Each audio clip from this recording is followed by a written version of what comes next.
please don't make the mistake of thinking, oh, I've had a few good months, so I'll continue to have many good months and many good years. As a business owner starts to become successful, as that business starts to generate cash, to spit off some cash, I often get asked what people should be investing in next. Now, first of all, it's very important not to make the mistake of investing in anything different too soon. Once that business starts to grow, it's really important to reinvest in it and reinvest in it as much as is necessary to make sure it's stable and to make sure that it's strong and it's got all the foundations to keep spitting off cash further down the line. It's very easy to think, oh, I'm making a bit of money now, I'm going to take that out because my business has been successful and it will continue to be successful.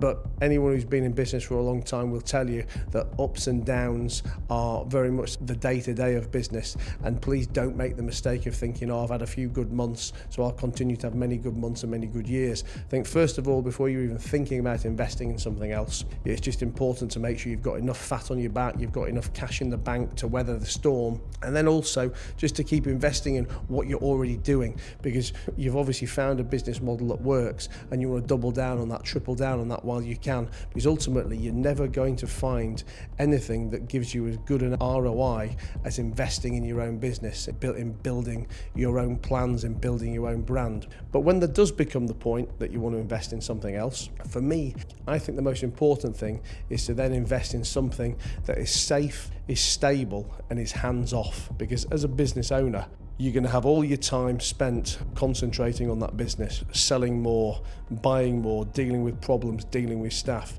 So if you start to invest in other things, I don't think you want to be investing in anything that's going to consume too much of your time. Now, lots of different people will give you lots of different answers as to what you should be investing in. So there's always going to be someone saying, oh, I'll put money in Bitcoin, or I'll put money in real estate, or whatever it may be. Here's the thing. Most of you watching right now are not subscribed to my YouTube channel. I get it. We all get forgetful at times. But if you're getting value from this, please do me a quick favor. Hit that subscribe button. You'll get podcast clips, you'll get behind the scenes content, and you'll get real world insights that could change the game for you. It takes a second, it costs nothing, and it helps me bring you bigger and better guests, bigger and better content. So tap that button and let's make this happen.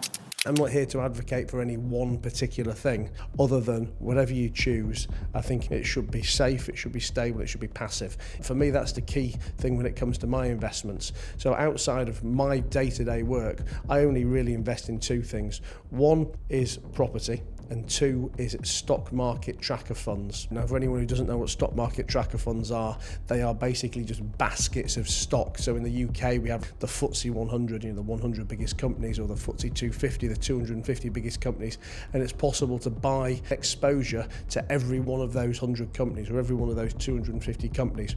And if you do that, typically, it's very cheap to do so, because there's no financial advisors that you're paying fees to, there's no companies taking big clips off the top. I always use a company called Vanguard, but there's plenty of them out there. I'm not there to advocate for any one stockbroker or bank. And I like to put the money into that because I know that over time, the stock market is always going to go up 8, 9, 10, 11%. I put it in there and it compounds and I forget about it. The same with property. If I'm buying some property, I want to be buying something that's simple and stable. I'm not an experienced property developer. If I was doing property development, I'd probably find a way to lose money from doing it. So I like to buy long-term, stable buildings, nice, clean residential, nice, clean commercial, that's always going to be in a good area, that's always going to have a tenant that wants to be there, and will just provide steady income over time. I can buy these things and I can forget about them. The chances are, okay, there may be some downs along the way, but I'm buying them to hold them for the long term.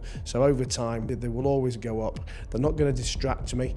But like I said, also the key is they're very safe and they're very secure, because my day-to-day business, that's where my risk is. And I'm happy to take loads of risk in that day-to-day business, because it's something that I know and I understand and I can control it myself, so I don't mind the risk. But when it comes to investing outside of that, I don't want risk. I mean, listen, I don't want to be naive or sound naive and say there is no risk. Obviously, there's always going to be risk in anything you invest in, but I want that risk to be as minimal as possible. So like I said, I'm investing in the biggest companies which will provide long-term upward trajectory returns. returns. I'm investing in solid real estate that is going to be solid for many, many years to come. Because if I have problems, if I lose money in my day-to-day work, I don't want to be losing money in my investments outside of that.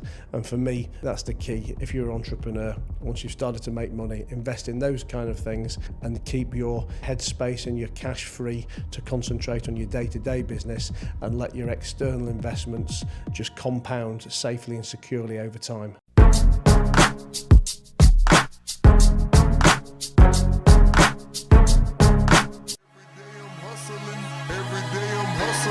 Every day I'm hustling,